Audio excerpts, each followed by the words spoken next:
አንበሳን የጫካው ንጉስ ያደረገው ምንድነው? ፍጥነቱ ነው። በፍጥነትማ ቡሸማኔን ማን ይቀድመዋል? ታዲያ ግዝፈቱ ነው። በግዝፈትም ቢሆን ዝሆንን የሚያክል ማን አለ? በስማርትነት ወይም በብልሃትም አይደለም። ጦጣና ቀበሮ ወይ ዶልፊን የት ሄደው? በቁመትም አይደለም እነ ቀጭኔ ያሉ። ታዲያ አንበሳን ንጉስ ያደረገው ምንድነው? አመለካከት ነው ይለናል ዶክተር ማይልስ። ዝሆኑ አንበሳውን ሲያየው ሊበላኝ የሚፈልገው እንስሳ መጣ ይላል። አንበሳው ግን ዝሆኑን ሲያየው ምሳዬ መጣ ይላል። አመለካከት አንዱን በይ አንዱን ተበይ አድርጎታል። ከዛሬ 100 ዓመት በፊት ብትሆን ኖሮ ህይወት እንዲቀየር ወንድ ከሆንክ የነገስታት ዘር መሆን አለብህ፣ ወይ የፊት አውራሪ፣ ወይ የደጃዝማች፣ ወይ የባላምባራስ ልጅ መሆን አለብህ። አለፈ ከተባለ ጀግና ተዋጊ መሆን አለብህ። ሴት ከሆነች ደግሞ መልከኛ መሆን አለባት፣ ወይ ከነገስታት ዘር መመዘዝ አለባት። አለዛ ህይወቷ አይቀየርም። በዚህ ዘመን ግን ከማንም ብትወለድ ከትቢያም ብትነሳ አመለካከትን ከቀየርክ ህይወት ይቀየራል። ወዳጄ ይህንን ዓለም የምታየው እንዳንበሳው ከሆነ ከሚገጥም ችግር አንተ ትገዝፋለህ። ምክንያቱም ጥሎ ማይጥል ፈጣሪና ወድቆ ማይቀር ማንነት ስላለ። መምህሩ በየካምፓሱ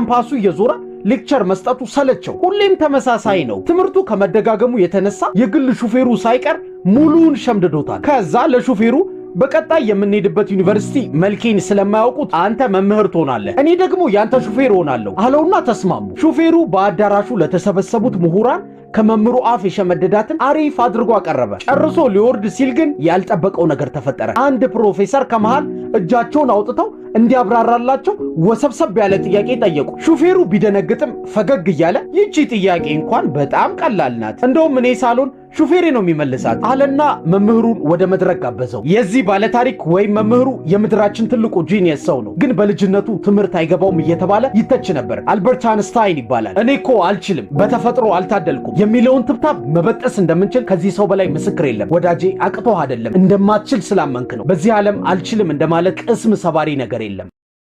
የካምፓስ ተማሪ ነው። አርፍዶ ነበር ክፍል የደረሰው። ብላክቦርድ ላይ 2 ጥያቄዎች አየና ጽፎ ሄደ። ጥያቄዎቹ ቀላል አልነበሩም፣ ግን በብዙ ጥረትና ልፋት ሰራቸውና ለሚያስተምሩት ፕሮፌሰር ሊሰጣቸው ሄደ። በወረቀት የተሞላው ቢሮአቸው ሲገባ ቀና ብለውም ሳዩት እሱ ጋር አስቀምጠው ብለውት አስቀምጦ ወጣ። ወረቀቱን መልሶ የሚያገኘው አልመሰለው። ከዛ ዶርም ተኝቶ በጧት በሩ ተንኳኳ። በጣም በጧት ስለሆነ ደንግጦ ከፈተ። ፊት ለፊቱ ፕሮፌሰሩ ቆመዋል። ይበልጥ ደነገጠ። ከዛ ምን አሉት መሰላችሁ? መመረቂያን ሰርተሃል ብለው እጃቸው ዘርግተው ጨበጡ። ይባስ ግራ ተጋባ። እኔ ብላክቦርድ ላይ እነዛን 2 ጥያቄዎች የጻፍኳቸው በሂሳብ ታሪክ ውስጥ መልስ ያልተገኘላቸው የስታቲስቲክስ ጥያቄዎች ናቸው፣ ለጠቅላላ ዕውቀታችሁ እወቋቸው ብዬ ነበር። አንተ ቀለል አድርገህ እንደ ቤት ስራ ሰርተኸው መጣ፣ እንኳን ደስ ያለህ አሉት። በ1939 የተፈጠረ እውነተኛ ታሪክ ነው። ጆርጅ ዳንዚግ ይባላል። እኔ እውነቱን ቀድሜ ባውቅ ኖሮ ጥያቄዎቹን አልሞክራቸውም ነበር አለ። ሰዎች አትችልም አትሺም ለሚሉን ነገር ጆሮ መስጠት የለብን። እንደምንችል እኛ ካወቅን በቂ ነው። ነጋዴ ነው፣ ፊኛ ይሸጣል። ገበያ ቀዝቀዝ ሲልበት ፊኛዎቹን ይነፋና ወደ ሰማይ ሲለቃቸው በአካባቢው የሚያልፉ ሕፃናት ከፍ ብለው የሚወጡትን ፊኛዎች ያዩና አባዬ ይህን ፊኛ ግዛልኝ፣ እማዬ ይህን ፊኛ ግዢልኝ እያሉ ቤተሰቦቻቸውን ያስቸግራሉ። ከዛ የቀዘቀዘው ገበያው መልሶ ይደራል። የሆነ ቀን ግን ይሄን እያደረገ የሆነ እጅ ከኋላው ልብሱን ጎተተው። ዞር ብሎ ሲያይ ሕፃን ልጅ ነው። ሕፃኑ ወደ ሰማይ የሚወጡትን ፊኛዎች እያመለከተ በኮልታፋ አንደበቱ ጥቁር ፊኛ ግን እንደዚህ ከፍ ብሎ መውጣት ይችላል ብሎ ጠየቀው። ነጋዴው በጥያቄው እየተገረመ መለሰ። ፊኛውን ወደ ላይ ከፍ ብሎ እንዲወጣ የሚያደርገው በውጭ ያለው ቀለሙ አይደለም፣ በውስጡ የተሞላው አየር ነው አለው። ውጭህን አይተው የሚገምቱን ሰዎች አትፍረድባቸው። ማወቅ ያለብህ ግን ከፍም ዝቅም የሚያደርግህ ውስጥህ ያለው አመለካከት ነው። የኮሌጅ ምሩቅ ነው። አባቱ መንገድ ዳር ትኩስ ምግብ ይሸጣሉ። አልተማሩም፣ ምንም ማንበብ አይችሉም። ሬዲዮም ቲቪም ሰምተውም አይተውም አያውቁ። ግን በሚገርም ጥራት ትኩስ ምግብ ሰርተው በደንብ ይሸጣሉ። ገበያው ደራ፣ ትርፋቸው ጨመረ። ምግብ ቤታቸውን አሳደጉ፣ ማሽኖች ገዙ፣ ሰራተኞች ቀጠሩ። በቅርቡ ከኮሌጅ የተመረቀው ልጃቸው ሳይቀር አብሯቸው መስራት ጀመረ። አንድ ቀን የተማረ ልጃቸው አባዬ ከፊት ለፊታችን ስለሚመጣው የኢኮኖሚ ውድቀት ሰምተሃል እንዴ? አባት አይ አልሰማሁም ልጄ፣ እስኪ ንገረኝ። ዓለም በኑሮ ውድነት እየተሰቃየች ነው። የሀገራችንማ የባሰ ነው። እኛም እንዳንቸገር መዘጋጀት አለብን። አባት የተማረ ልጃቸው መረጃ ወሳኝ እንደሆነ አምነዋል። በቀጣዩ ቀን ሰራተኞቻቸውን ቀነሱ። ያዘዙትን የምግብ ጥሬ ዕቃዎች ሰረዙ። ደንበኞች ሸሹ። ገቢ ጠፋ። ልጃቸውን ጠሩና ልጄ ልክ ነህ፣ እውነትም የኢኮኖሚ ውድቀት ላይ ነን። አታይም የኔ ስራ ራሱ ቆመ እኮ። ይሄ እንደሚሆን ቀድመ ስለነገርከኝ ደስ ብሎኛል አሉት። የተማረው ልጃቸው ያን ባይነግራቸው የት እንደሚደርሱ አስብ። ከተማርክ አይቀር ብርሃን መሆን አለብህ። ጨለማውን መራገምማ ማን ያቅተዋል? ሰነፍ ተማሪ ነበር። ኪቦርድ ታይፕ ማድረግ 13 ከመቶ አመጣና አባቱ ተበሳጭቶ ሌላውን ትተህ ስምህን አስተካክለ ብትጽፍ እኮ 25 ከመቶ ታገኝ ነበር አለው። ኮምፒውተር አጠቃቀም እንኳን አይችልም ነበር። ወደፊት ምን መሆን እንደሚፈልግም አያውቅም። ግን አንድ የሚወደው ነገር አለ፣ መተኛት። ለረጅም ሰዓት መተኛት። በቀን ለ1 ሰዓት ብቻ ሰርቼ የቀረውን ሰዓት የምተኛው ምን ብሰራ ነው አለ። ጓደኞቹ ኮሜዲያን ብትሆን አሉ። በቃ እንደውም እሱን ነው የምሆነው አለ። የሚወደውን እንቅልፍ ለማግኘት ኮሜዲያን ለመሆን ብዙ ዋጋ ከፈለ። አሁን በዓለማችን ስኬታማ ኮሜዲያኖች አንዱ እሱ ነው። ራሰል ፒተርስ ይባላል። በደንብ እየሰራውም በደንብ እየተኛውም ነው ይለናል። በነፃ ብንሰራው እንኳን የሚያስደስተን ነገር ካለ እሱ ነው ህልማችን። ምክንያቱም በነፃ እየሰራን ደስታ ከሰጠን ገንዘብ ሲከፈለን ደግሞ ምን ያህል ስኬታማ ሊያደርገን እንደሚችል አስቡት። የአብዛኞቹ የመዝናኛው ዓለም ታላቅ ሰዎች የስኬት ማታ 2:30 ከስራ ደክሟት ስትገባ ጓደኛዋ ፕሮፌሰር ኃይሌ እኮ ለፊልማቸው ማስመረቂያ ዘፈን ይፈልጋሉ አላት። መጣው ብላ እየሮጠች ገባች። ከዛ 4 ሰዓት ሲል መጣች። አዲስ ሙዚቃ ሰርቻለሁ ይሄው አለችው። አንቺ ልጅ አብደሻል እንዴ? አይሆንም፣ ፕሮፌሰር ኃይሌ እኮ ናቸው። በጣም ነው የምንፈራቸው። የማይሆን ስራ አቅርበሽ በኋላ ቢገሉንስ?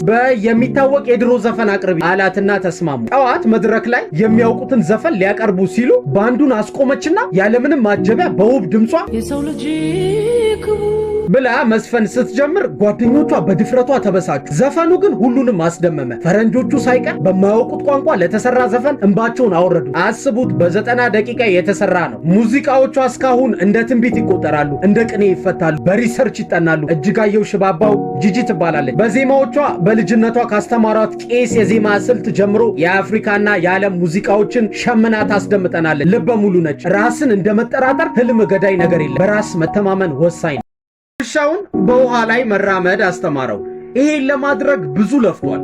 ከዛ ጓደኛዬ ይሄንን አይቶ ምን ያህል እንደሚያደንቀኝ ማየት እፈልጋለሁ ይልና ጓደኛውን ወንዝ ዳር ይቀጥረዋል። ወንዙ ዳር እንደቆሙ ለውሻው የሆነ ምልክት ሲሰጠው ውሻው በአስገራሚ ፍጥነት ውሃው ላይ እየተራመደ ችሎታውን ማሳየት ጀመረ። ጓደኛው ግን የውሻው ድርጊት ምንም አልገረመውም። ያደንቀኛል ብሎ ሲጠብቅ ምንም እንዳልተፈጠረ ዝም አለው። ቢጨንቀው አሁን ባየኸው ነገር ምን አስተዋልክ ብሎ ጠየቀው። ለመልሱ ጓጉቶ ጓደኛው መለሰ፣ አሁን ካየሁት ነገር ያስተዋልኩት ውሻ በውሃ ውስጥ መዋኘት እንደማይችል ነው አለው። ወርቅ ብናነጥፍ ሰዎች ስለኛ የሚሉት አያጡ። በምናደርገው ነገር እኛ ካመንበት ሰዎች ምንስ ቢሉ ምን አስጨነቀን? ችግረኞች የአንድ ንጉሥ ቤተ መንግሥት በር ላይ ቁጭ ብለው ይለምናሉ። ሁሌም ንጉሡ ባለፈ ቁጥር የመጀመሪያው ችግረኛ ወደ ንጉሡ እያየ የተባረከ ማለት ንጉሥ የረዳው ነው ይላል። ሁለተኛው ደግሞ ወደ ሰማይ እያየ የተባረከ ማለት ፈጣሪ የረዳው ነው ይላል። ንጉሡ በመጀመሪያው የኔ ቢጤ አድናቆት በጣም ይደሰት ነበር። ቆይ ለሱ ደስ የሚል ነገር ነው ማደርግለት ይልና የሚያምር ኬክ አሰርቶ ይሰጠዋል። የኔ ቢጤው ግን ምግብ ምን ያደርግልኛል? እኔ የምፈልገው ገንዘብ አለና አጠገቡ ላለው የኔ ቢጤ በትንሽ ብር ሸጠለት። ከዛ በማግስቱ ንጉሡ ሲመጣ ኬክ የተሰጠው የኔ ቢጤ ዛሬም በሩ ላይ ቁጭ ብሏል። ሌላኛው ግን የለም። ግራ ተጋባ። ትላንት የሰጠውስ ኬክ ምን አረከው? ደግሞ ጓደኛ የት ሄዶ ነው አለው በስጨት ብሎ። ችግረኛው መለሰ፣ ገንዘብ ያስፈልገኝ ነበር፣ ኬኩን ሸጥኩለት፣ እሱን ግን ከትላንት ጀምሮ አላየሁትም ሲለው ንጉሡ አንገቱን እየነቀነቀ እውነትም የተባረከ ማለት ፈጣሪ የረዳው ነው አለ። ለካ ኬኩ ውስጥ ሀብታም የሚያደርግ እጅግ ውድ የሆነ ወርቅ አስቀምጦለት ነበር። ወዳጄ ከሰው መቼም እንዳትጠብቅ፣ ፈጣሪህን መነውና ጥግ ድረስ ሞክር፣ ግን ታገስ። ልጅ እያሉ ለቡድናቸው ከበሮ ይመታ ነበር። ግን እሱን የሚያስንቅ ጎበዝ መቺ መጣበት። አቅሙን አውቆ ከበሮውን ከነመምቻው አስረከበ። የ3 ሰዓት ቲያትር ጽፎ ዓለም ፀሐይ በቀለም ጋር አሳየ። ራሱን ለማግኘት ብዙ ለፍቷል። ትልቅ ሙዚቀኛ መሆን እንደሚችል እያወቀ አልተንገበገበም። ዜማና ግጥም ለታላላቆቹ በመስጠት ጀመረ። ክስተት የሆኑ ዘመን የሚዋጁ ሕፃንም አዋቂም በፍቅር የሚያደምጣቸው ታላቅ ዘፈኖች ሰራ። ይህ ሰው በራሱ መንገድ የግጥምም የዜማም ፊት አውራሪ ሆነ። ለሳምንታት የምድራችንን የአልበም ሽያጭ በአንደኝነት መራ እና የዓለም የሙዚቃ ካርታ ውስጥ አገሩን አስገባ። ሙዚቃን ላይ ሰቀላል። አንድ ነጠላ ዜማው ነፍ አልበም ይጋረዳል። አገር የሚገዛ ንጉሥ እንዳለ ሁሉ ቀልብና ስሜትን ማርኮ በልብ ዙፋን ላይ የሚነግስም ንጉሥ አለ። ያ ንጉሥ እሱ ነው ይሉታል። የሚሊዮኖች መነቃቂያ ግዙፍ ስም ቴዎድሮስ ካሳሁን ቴዲ አፍሮ።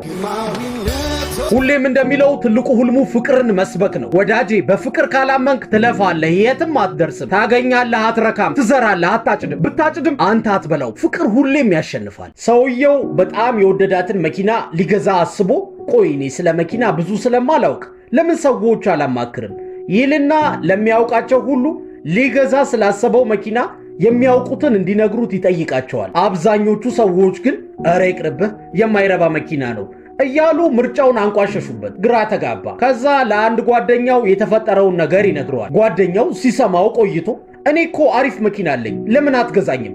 ግን መጀመሪያ ስለኔ መኪና እነሱ የሚሉትን እስኪ ጠይቃቸው አለው። አሁንም ሲጠይቃቸው አብዛኞቹ ሰዎች ኧረ ይቅርብህ፣ እሱ ስንት ዓመት የነዳው መኪና ውጪው ስላማረ እንዳትሸወድ ባክህ አሉ። የነገሩትን ሁሉ ለጓደኛው መልሶ ሲነግረው በሐዘን አንገቱን እየወዘወዘ ቁርጥህን እወቅ፣ ምን እንደሚሉ ልስማ ብዬ እንጂ እኔ ሲጀምር መኪና የለኝም አለው። አንዳንዴ ሰዎች ስለማያውቁት ነገር ብዙ ሊነግሩ ይችላሉ። በፍጹም እነሱን አምነህ እንዳትወስን። ከምንም ነገር በላይ ውስጥህን አዳምጠው። ዴቪድ ቤካም እያወራ ነው። ጸጉሬን ሞሃክ ተቆርጫለሁ፣ አለቃ ካዩት ይቆጡኛል ብዬ ልምምድ ስንሰራ ኮፍያ አረው። ተሰብስበን ምግብ ስንበላም ኮፍያዬን አላወለኩም ነበር። ታላቁ ዌምብሌይ ስቴዲየም ወሳኝ ጨዋታ ነበረን። በጣም ጓጉቻለሁ። ከዛ ወደ ጨዋታው ኮፍያዬን አውልቄ ስገባ ጠሩኝና በል አትቀልድ፣ ጸጉርህን ተቆረጥ እንጂ አሉኝ። እንዴ አሁን ስላቸው አዎ አሉኝ። እየመረረኝ እዛው ስቴዲየም ውስጥ ተቆረጠ። እሳቸው ጋር በስራ ዲሲፕሊን ቀልድ የለም፣ ስራ ነው። እኚህ ሰው ጨዋታ ላይ ሊሸነፉ ነው ብለህ ስትጠብቅ የሚወስኑት ውሳኔ ተአምር ይፈጥራል። አዝነው ለማልቀስ ትንሽ የቀራቸውን ደጋፊዎች በአንድ ውሳኔ በደስታ ሌላ የእብደት ዓለም ውስጥ ይከቷቸዋል። የቀያዮቹ ሰይጣኖች አለቃ ነበሩ። ከእኚህ ሰው የስኬት ሚስጥር ለመማር የማንቸስተር ደጋፊ መሆን አይጠበቅብህም። ሰር አሌክስ ፈርጉሰን ይባላሉ። የስኬታቸው ሚስጥር ከምንም ነገር በላይ ለስራቸው የሚሰጡት ክብር ነው፣ ዲሲፕሊን ነው። ጂም ሮን የተባለ ደራሲ ህልምህን ከእውነቱ ጋር የምታገናኘው በዲሲፕሊን ብቻ ነው ይለናል። ወዳጄ ለምትሰራው ወይ ለምትማረው የምትሰጠው ቦታ መዳረሻህን ይወስነዋል።